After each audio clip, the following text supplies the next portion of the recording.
Welcome to the No Side Effects podcast number 2. This podcast is called Combating Loneliness. This series of podcasts are a vain attempt to generate some kind of interest in our music. Please make sure you're of a suitable mental stature to cope with the waffle and garbage to which you will be exposed. As with the previous episode, Tom and Dade will ramble aimlessly and juggle words that may or may not fall into a cohesive sentence. You have been warned. Hello. Hi, if anyone's actually listening, or it's just me and AD listening to ourselves while we're editing, so hello to us. Let's wait for the other one to come in. Yeah. So, I'm going to go through a Guardian article written by Laura Ferguson called 7 Ways to End Loneliness. Have a bit of a chat about that, because obviously this is, we've talked a lot about why people get lonely and isolated, so we're now going to hopefully go in a bit more of a positive manner about what we could do to combat that. Right. Let's listen to this dubious insight on step 1, shall we? So, what does it say on here? So, step 1, you could take up a new activity. No. No, you're not interested in that, Eddie. No. New activity. New activity, not interested. Okay, let's hear the rest. I think I can kind of understand why a new activity, though, would make sense, because if we're talking a bit about the void, the absence, of, like, say, me being able to talk to my wife, Yeah. I now have a space for a new activity, yes? Yeah. Sounds a bit I weird, suppose so, but, yeah.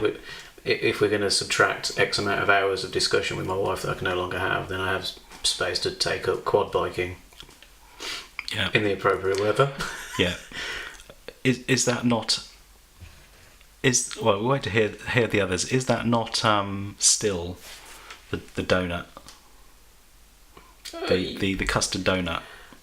Quad biking's another custard donut, isn't it? It's a route. So what you really want is peace, happiness, and contentment. Mm-hmm. Is a quad bike the same as a custard donut? It would stop them. It definitely, in my experience, it would stop the brain from cycling continuously. That if I give my brain something to do, I don't have to sit there analysing my life. So in this particular instance, it wouldn't be like a donut, because there's no contemplation about a donut. It's just literally sugar, custard, niceness, yes. Right. But there is no end to the cycling of my mind there. If I've got to learn to ride a quad bike, I've got to learn to ride a quad bike. And then I've got to be on the quad bike and remembering how to drive it when I'm driving it. Yeah. So, it seems somewhat different in my head, at least. I'm not saying it's not Yeah. I'm not saying it's not something that would be useful. Yeah. I'm saying ultimately you can't... Doing an activity is not going to address the core reasons why you're anxious. Shouldn't it be something, if you were going to do an activity though, shouldn't it be something that, like, you've actually always wanted to do? Not just, like, as I say, I don't know why quad biking came up. I don't actually want to learn. I wouldn't know, actually, to be fair. Have you driven a quad? Yeah. You've probably driven a quad more than me. Get you. Sorry. Well, when it works. Yeah, it still sounds fun though. But anyway, the point being that in a point in your life where you're low, you have to find positives as opposed to continuous negatives. So surely some of those positives would be things that you would like to do, yeah? As in things that, as a human on this planet, before it's over, this was one of the things I wanted to do, Yeah. So surely those should be on your list of, well, get off your arse, stop crying, and go and do that thing. Yeah. If you wanted to be a quad bike champion, now's the time. Yeah. Yeah. That it's a distraction rather than the... Yeah. I think it depends on what it is as well, isn't it? Because, say, stick with my quad bikes, what the hell? There'll be a social interaction with that, depending on where you go with it. Yeah. If you go and buy yourself a quad bike and then don't see anybody and drive around the wood on your own, no. There's no, apart from, like, farmers and families saying stop driving near me on your quad bike dangerously. Beyond that, you might not have any, but if you actually joined a club or something and you started doing quad bike racing, you meet people, and that helps. So maybe it's also dependent on the type of activities. Like if you wanted to go and buy the latest Xbox, maybe it's not great. Or an activity that is just you on your own in the same place. Yeah, like building a model. So, but then even that, there's a social aspect to that as well. It's just embracing the concept that you can go and do those things in a social environment as opposed to just doing it in your garage. Yeah. So I think, but there's kind of benefits to both. But if you're trying to combat your own anxiety, then the social one's probably better. But at least for me, when it comes to anything like that, it just means it's less time spent thinking. I like thinking, but it's not actually that good. No. Okay. If you stopped listening now, you would have only wasted 5 minutes and 47 seconds of your short, valuable lives. Next one then. Number 2. It says, talk to someone about how you're feeling. I think that's a good shout. It's a good one. Yeah. I can't argue with that. No, I don't think I can argue with that one. It's something that I do fairly frequently and bore my fat friends and family to death with. AD knows quite well. Did you say fat friends? Fat friends. You said fat. I said You family. said fat. I said family and friend. I said fat I'm friend. going to play that back. Every one of my fat friends. Oh no. No, I'm having a moment thinking, why am I recording this and putting it online? I have nothing against fat people. I am among you. Anyway. Yeah, sorry, no, we agree with that one. But it's, equally it says on here that, it doesn't necessarily have to be a friend, because you could talk to like support lines. Yeah. They got the Samaritan's very good. There's apparently one called the Calm Zone, which is for men. That makes girls feel very isolated, does it not? It does. So you found the Calm Zone, what do they say? You might feel really depressed, but go away, you're not a man. They shouldn't do that. They probably don't do that. No. This is going online, I definitely shouldn't say that. Calm Zone, no doubt, are very good. I've been edited there, required. And there's the Silver Line, which is for anyone aged 55 or over. So it's for the elderly. I'm not saying that everybody elderly is 55 either. That was the one that was set up by Esther Ransom, wasn't it? Is it? Silver Line, yeah. Oh, okay. Yeah. Interesting. So but I think, talking to people, definitely. Yeah. Like, damn, be honest. Just be honest, what the hell? What is it going to matter? Yeah. Be honest, who are you going to offend? Depends what you've done. No, it doesn't really know what you've done. Yeah. It doesn't really. Oh, God, Tom. It's like, even if you know the answer, but just having someone to help you talk it through, and talk through problems and things. Definitely. I think it's a no-brainer, really. Yeah. But then, what if you've got into a place where you don't feel like you can talk to anybody? Facebook's a pretty good environment for festering this type of feeling, isn't it? Having friends, but they're all at a distance. Like, not even at a bloody distance. They're not there. They're just effigies. They're not real people. So it's just a series of constructed PR platforms of alternative lives. All your friends, yeah. So what do you, when that is the social norm, how do you then get past that to reach out? So you've got no one to talk to. Well, I'm thinking more in that particular instance, say that do you definitely have no one to talk to? I suppose that's your first question, isn't it? Are you actually certain on that? Is there no one you can talk to? Even if it means that talking to them might not happen at this particular second, because that's part of the issue as well, is that this kind of instantaneous information age, you might well expect help instantaneously, but it still might be 2 days away, might be weeks away, mightn't it? It depends when people can meet up with you and where your friends are. If they're all in Norway and you're in Birmingham, well, it's going to be tricky. There's also the side of things where you may feel you've got friends, or you've got people around you, but you just can't bring yourself or face talking to them about it. So someone more anonymous is easier. Whether that's a therapist or a doctor or even the Samaritans. We'll put that link up. I think we should put it on. Yeah. Samaritans is because there are people that are completely isolated and don't have anyone to turn to. But even people that are seemingly social can feel the same thing, I think. Yeah. No, I'd agree with that. I think that's part of the issue, is that often people are quite surprised when it comes to social people that they are depressed or anxious. And They are, but they're so good. But that's kind of part of the issue, isn't it? As well, yeah, it's a front, though, I suppose. There's so many people attempting to live lives that aren't theirs. I don't understand the point, really. I must do it to an extent. I suppose we all do it to an extent. But I mean, if you've got to the point where you don't know who you are, or you don't think you're living your life at all, well, probably got to do something about that. Because no one else can. You've got to sort that shit out. Yeah. But that is quite common, isn't it? But I mean, but the only way you can even start to deal with these things is talking to people. Yeah.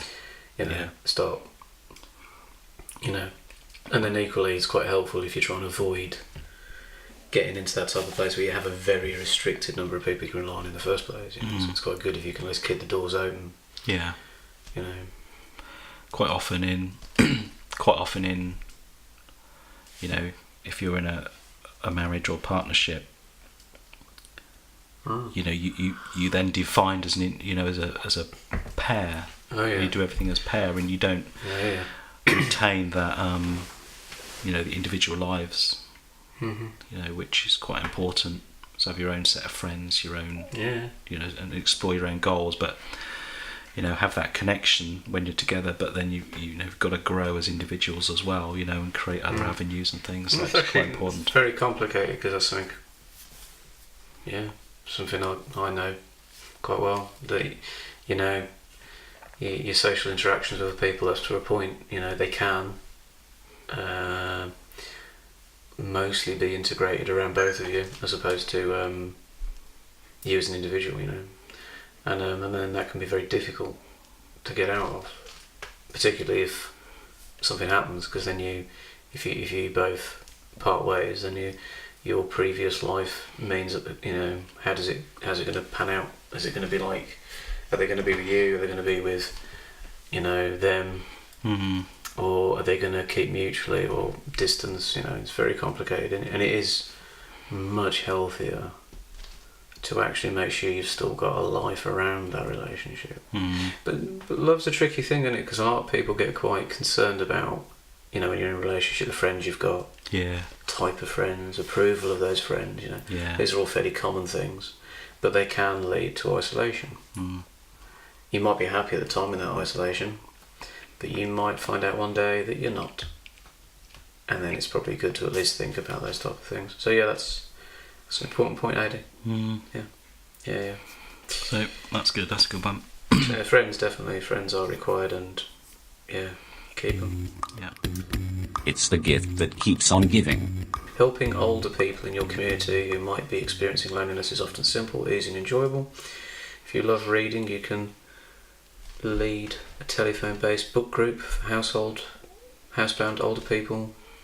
If you care about helping the most in need, I kind of understand the point they're making, but it sounds like a way of contributing to support the elimination of isolation, doesn't it? It sounds like I suppose if you did go and volunteer and do these things, maybe feel a bit better. But are we talking about like a sort of higher level of some kind of idealistic kind of input into society? I think so. What he's talking about? It sounds that way, because it sounds more like it's worded as in, go out in your community and help combat loneliness, which I suppose in itself is a way of combating loneliness. Yes, but it's a double thing. It's basically an activity. It's an activity. So if they could have easily just put C number 1. Yeah.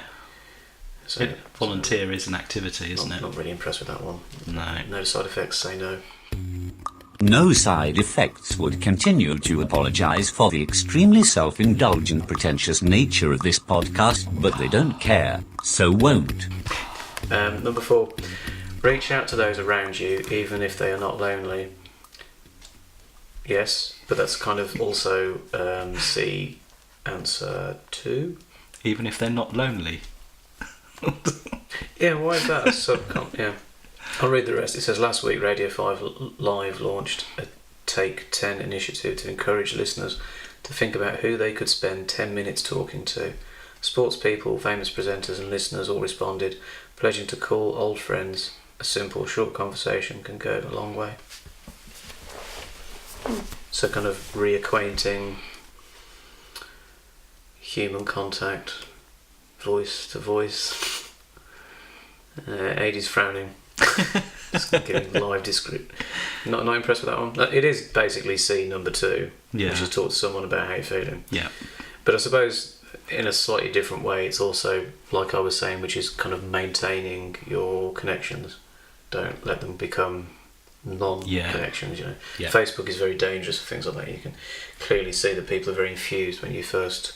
Well, some people are very infused when you first connect with them. You might have a few conversations and then the anxiety kicks in of, do I carry on talking? Is this finished? Should we stop talking? Should I start another conversation? Would it be weird to say, I miss you? And then you just end up watching baby photos. Yeah.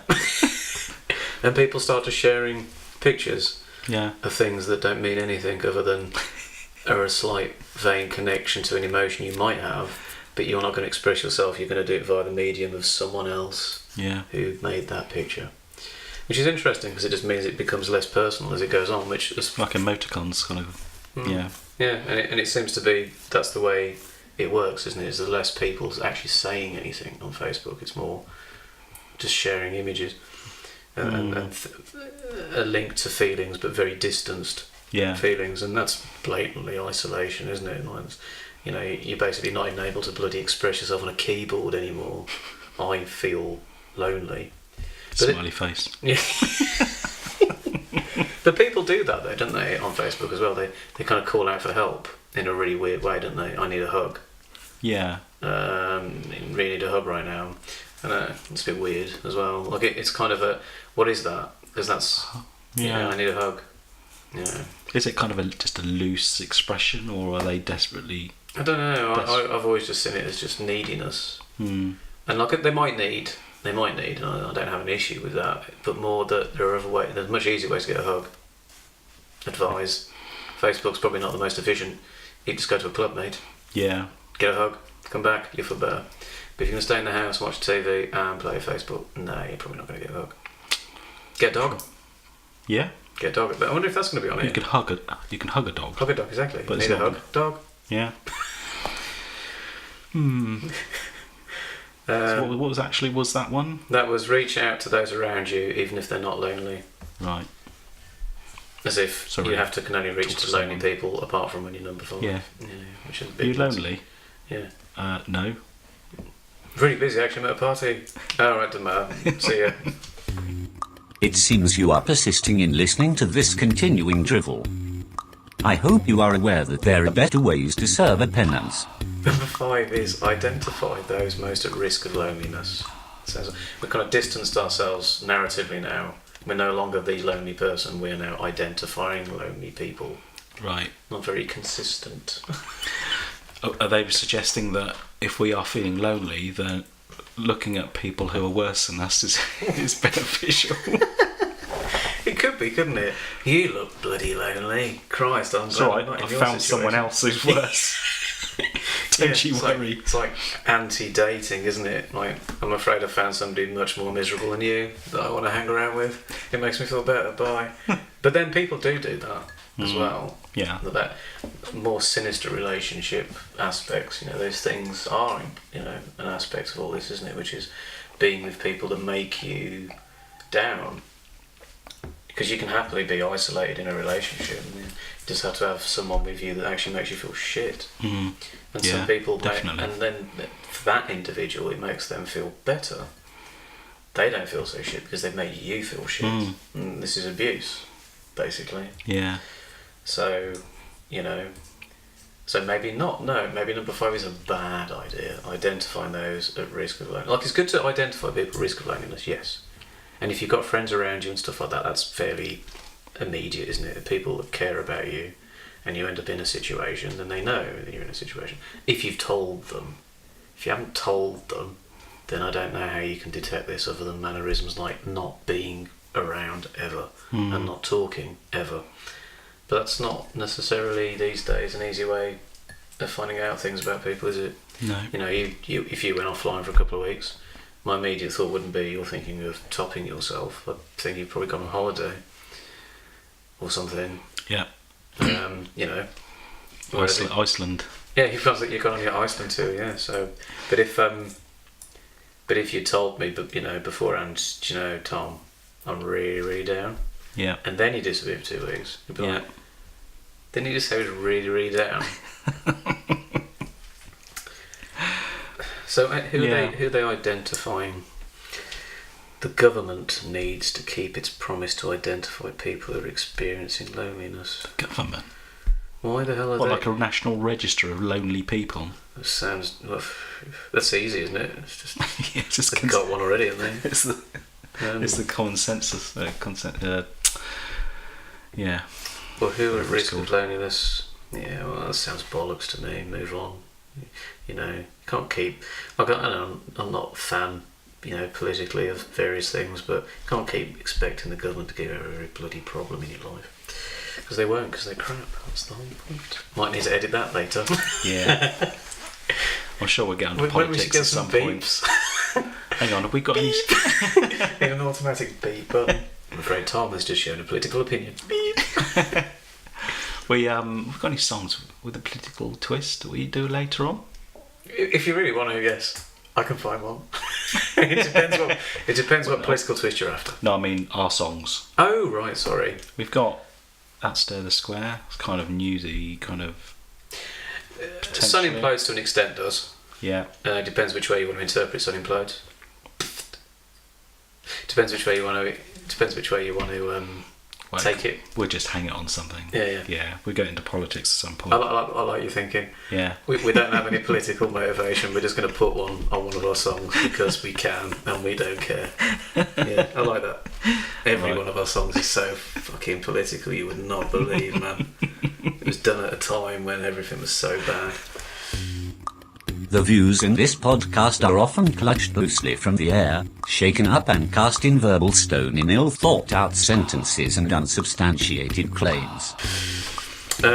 Local loneliness plans. So it's very governmental again, isn't it? It's a lot of local government now. We're going to create a loneliness plan. So it's number 6. Go on. Almost half, 49% of health and wellbeing boards in England, which are responsible for the health needs of local people, have yet to recognise loneliness in their strategies and have not set out how they plan to address this. It's not a bad idea. I want to be cynical about it, but I'm not going to. Those who have acknowledged it as an issue are now starting to plan a local response which could involve prioritising the things that help people stay in touch with friends and family, such as rural public transport, or they might encourage GPs to work with local charities to link them up with patients. Yeah. This is important. In like a local community, if you've got events, art exhibits, musical events, things that actually get people out of their houses and going to stand in a place, that stuff helps. If you're going to live a life where you just exist in your house, you don't know your neighbours, you don't know your local area, that's bad, So yeah. A local authority, it's their role to a certain degree to pick up the more vulnerable people, that aren't being catered through, unable to cater for themselves, vulnerable adults or older elderly people that have become disconnected from family or isolated in rural areas. So that's quite a good one. I appreciate that. I think that's better than just the government needs to sort it out. That's a bit more like we need a plan. It's kind of an anti-plan though, isn't it? Because it's like a loneliness plan. It'd be better if they just had like social activity plan, something along those lines. Like maybe you do have to identify the people that could be lonely, but equally trying to make people more social shouldn't it? Seems like the reverse to me, but... Or maybe you do need a more specialist response because you can't necessarily detect how isolated people really are, maybe, without thinking about it. Like if you live, in a cottage in Wales, miles and miles away from everybody else, maybe you do need a special plan to account for that, as opposed to saying, this works in Newbury, this will work in South Wales. Because it probably won't, will it, I suppose? I mean, then you've got to separate the people who are alone rather than lonely, Yeah. People can be alone and be perfectly happy. So. Yeah, this is a good point, That's a tricky one. So maybe they do need a plan. Or at least they need to think about it and actually write something about it so other people can follow it too. If you have managed to get through this far, hang around at the end of the podcast for the full version of the new single from No Side Effects called Isolation Explosion. It's why they're peddling this verbal garbage in the first place. So please do them the honour. 7. Measures what works. Or measure what works. Yeah. Did I say it wrong? Well, I don't know if it's spelt wrong on there. Measure what works. Measure what works. Did I say measures what works? Yeah. Oh, right. I did think it sounded weird, but it was simply because I read it wrong. So yeah, measures what... No, I've done it again. Measure what works. Measure what works. Measure what works, yeah. It's just, it looks horrible on the page. It does. It doesn't sound much better than off the page, to be honest. Well, measure what works. Go on, then. There are many triggers for loneliness, including bereavement, loss of mobility and living on a low income.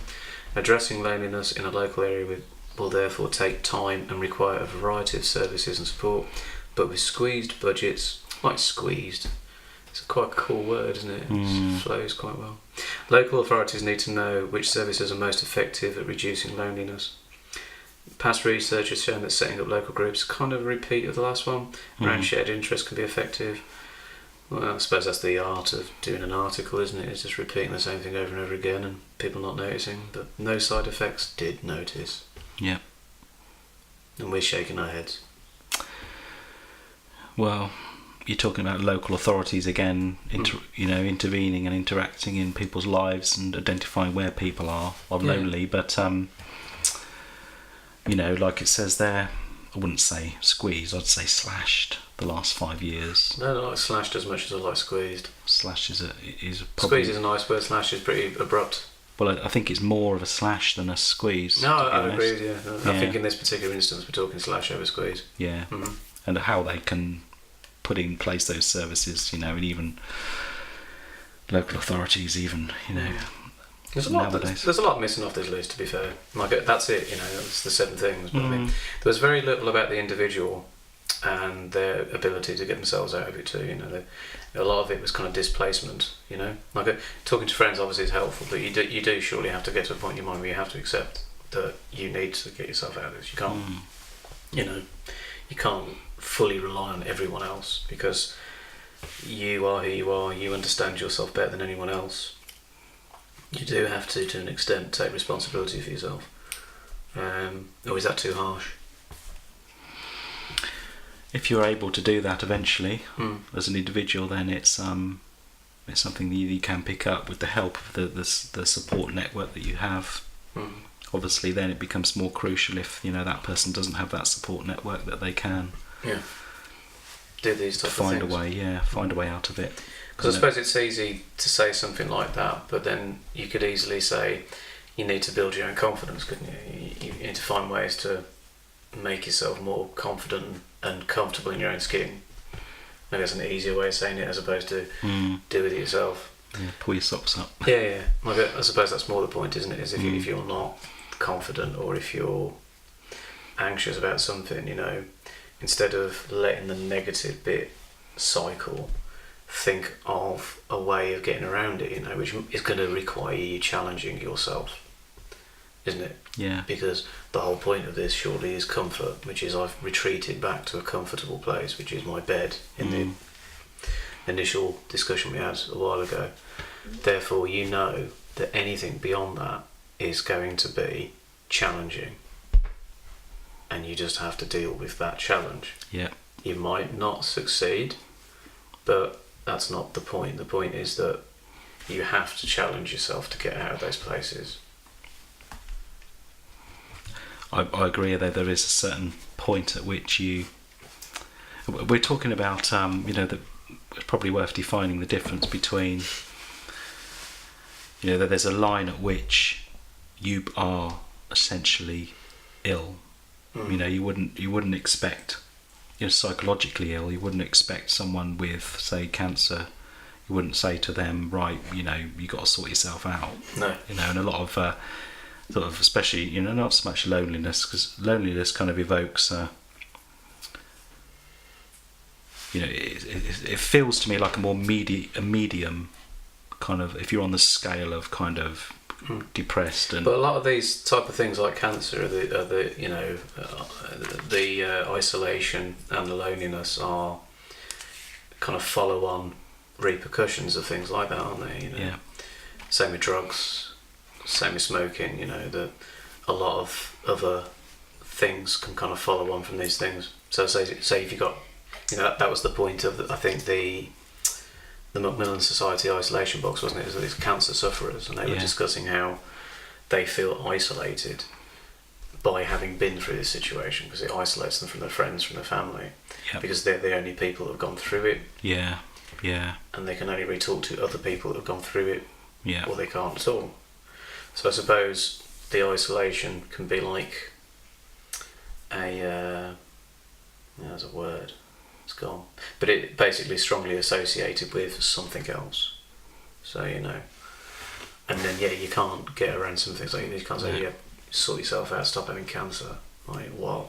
You know, you can't do that. But I mean, but at a certain point, you're gonna, even with depression or bipolar disorder, whatever it's called these days, you know, there is a point at which it is an illness that needs treating. Mm-hmm. So once you've gone onto that, then, you know, it does then require a professional, whether that's cognitive behavioural therapy, you know, taking you through how to deal with your view on the world, you know, so that is a sort of treatable thing. But we're moving up from that into loneliness, which kind of, to me, implies something on a more healthier individual hasn't completely lost that ability to sort of see themselves through things. You know, we've sort of gone to sort of more medical grounds, but loneliness is that a kind of fringe area where a lot of people suffer from. So that's why I see it. I don't know whether you see it like that, but you know, there is a point at which I just wanted to sort of mention that there is a point at which, you know, loneliness is separate maybe from anxiety or depression, which then requires sort of treatment rather than self. Yeah, because loneliness seems to be like a fairly early guide to potentially what might be coming if you carry on down that route, I suppose. Yeah. But what about isolation in relation to loneliness? Like, do you see them as the same thing? You've isolated yourself, or you've become isolated, therefore lonely? So are they interchangeable concepts? Can't see any difference in definition in my head. No, I can't, to be honest. No. But anxiety is a kind of response of a kind of physical response to isolation and loneliness when you break down away from that. Is that right? You know, as in, like, you're going to feel anxious because you've stepped back out of the isolation box. I wonder if isolation and loneliness is as a result of depression and anxiety. Yeah, so you retreat back to the box via the route of anxiety. Yeah. And then when you attempt to step out of it, then it hits again, you go back in the box. Yeah. Yeah. And then depression, where does that fit into this? I suppose it's the fact you're in the box. Sorry? So you're just in the box, I suppose, and then it gets depressing. Yeah, I mean, I'm not 100% sure of the kind of clinical terms, but we are talking about faulty thinking, poor self-image, low self-esteem, all those sorts of things that sort of contribute to a sort of isolating tendencies, I think. Meditation's good. Yes. That wasn't on there. I'm surprised. Yeah. Yoga, meditation, this type of shit's good. Yeah.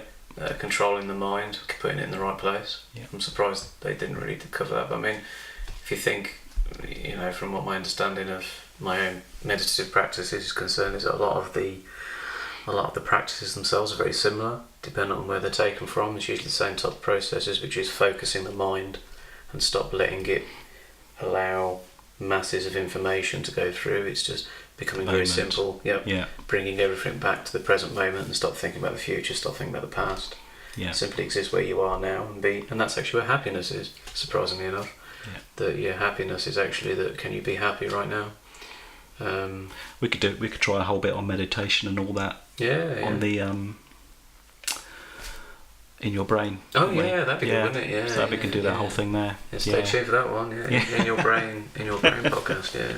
Meditation. But yes, that's important. I think that's helped me a lot with type of things. I think it's plausibly, for your own type of things. That's involved in those type of things, aren't you?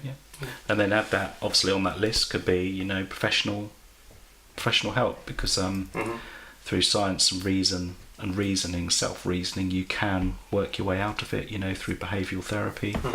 Very, very powerful, life-changing thing that, that can do as well. So that, again, that's sort of more deeper than I think that what they're talking about there with loneliness, but I would certainly put that on there. Yeah. And I think being healthy, as in exercising, going to the gym, things like that. Yeah. Look, I know they can be anxiety forming, however, with a healthy body, equally, there's very similar things to the healthy mind. It's self-esteem building. Yeah. If you can't if you can't look at yourself, so see pictures of yourself, see yourself in the mirror, only you can really combat things like that. And if you can actually get past those top places and start looking at yourself in the mirror again, and maybe just accepting your faults to an extent, then everything gets better from there on. It's not all it's about, is it? In the end, sexual attraction. It's not necessarily just about being Brad Pitt or something. No. Not that Brad Pitt's my cup of tea. Margie's alright. Yeah, he's alright. Had to go there. Don't know whether I would, but anyway. But health, good health, good food, is a very, very important part. Yeah. Keep eating. Yeah, just be healthy. Be aware of the stuff that doesn't make you healthy, and because the world is, we're attracted to unhealthy desires, we're attracted to unhealthy things because we're told that's where we should go to stop ourselves from getting lonely and getting depressed, and yet also have to be kind of mindful of that, is that the message is given to you to say, go and eat this, it's great, look how happy everybody else is drinking this. It's all nonsense, but a lot of the time it's actually going to do the inverse. It's probably easier to accept that you kind of know what's good for you, really, you just know it's not as much fun, but it's actually, you feel a lot better. Yeah. I think, and when we talk about food, those custard donuts that we're both fond of. Just eat a again, they're an apple instead. Yeah, they're distractions. They're good, easily accessible distractions that you can get hold of quickly. I've equally got a very similar set of feelings about kind of popular culture things at the moment, with like superheroes and things like that. It's all very much distancing from the reality of things, so it's quite fascinating that all these childhood things are very socially acceptable to have on t-shirts and to just adore and talk about, but it's all escapism. There's nothing wrong with escapism. Like, I write novels, I escape all the time, but you wonder at the sheer level of escapism that we're getting to a point where you can regress back to your childhood and live there all the time. People do hold on to their childhood memories. No doubt. Not a bad thing. But maybe a bad thing if you can only live there ever. Because if that's the case, I don't know where we're going, Deep. Maybe not deep. But anyway, I don't plan to have a colourful, childlike onesie anytime soon. No. I don't think I look good in a onesie, to be honest. We could do it for a video. Serious? Yeah. Could do. Well, should we get some like pink hippo onesies? Yeah. Cool. Let's do it. Yeah. Well, I feel like that's. Yeah, I feel like we've kind of done the. Yeah, I'd agree. We've done isolation to a certain degree. We've kind of social isolation and loneliness and anxiety. I think we've done that to an extent.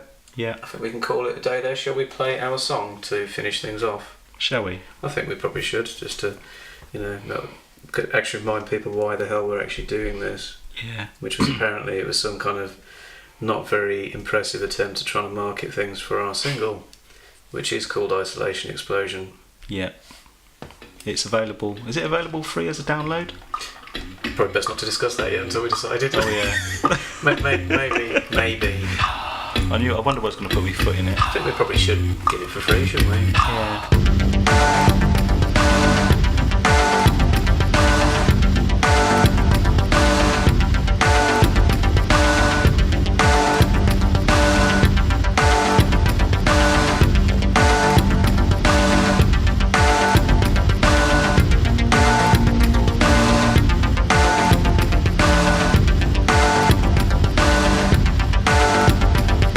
If I could find a way to follow, I certainly call your name.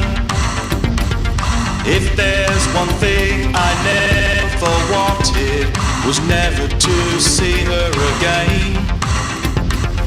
If I could reach somewhere beyond me and grasp more than what's not there, however much I crave her touch, my fingers pull through air.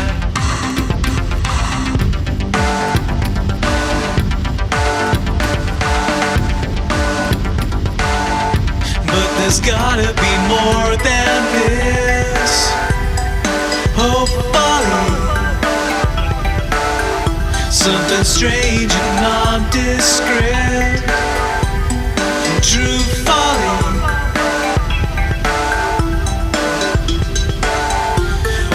Changes you will have to decide. All these changes you will have to decide. Where you go, you don't know anymore.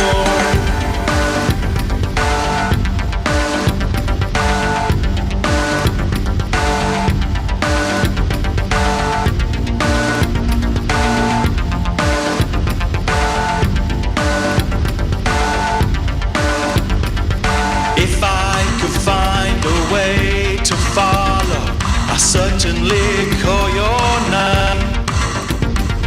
If there's one thing I never wanted, was never to see her again. If I could reach somewhere beyond me and grasp more than what's not there, however much I crave her touch, my fingers pull through air.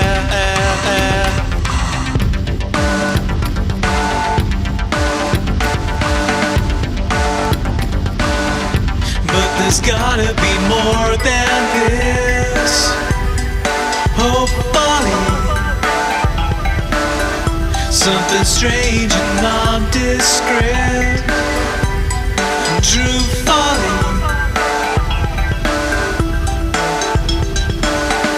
All these changes you will have to decide. All these changes you will have to decide.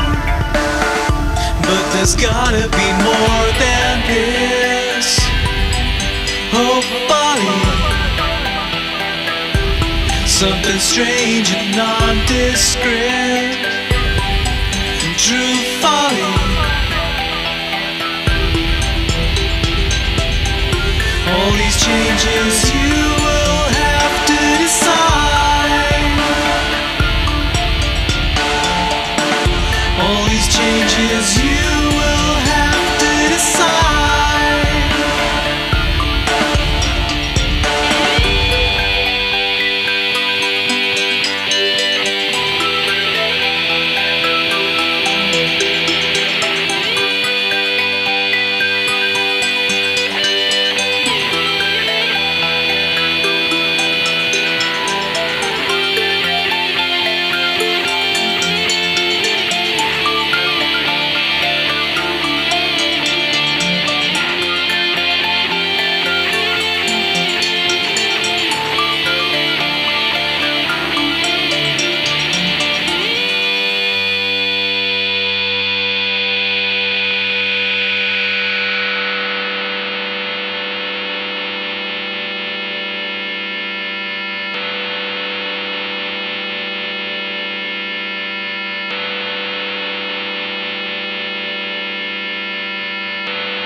If by some miracle you are still listening to this and defied any will to switch off in frustration, then you are more resilient than first assumed.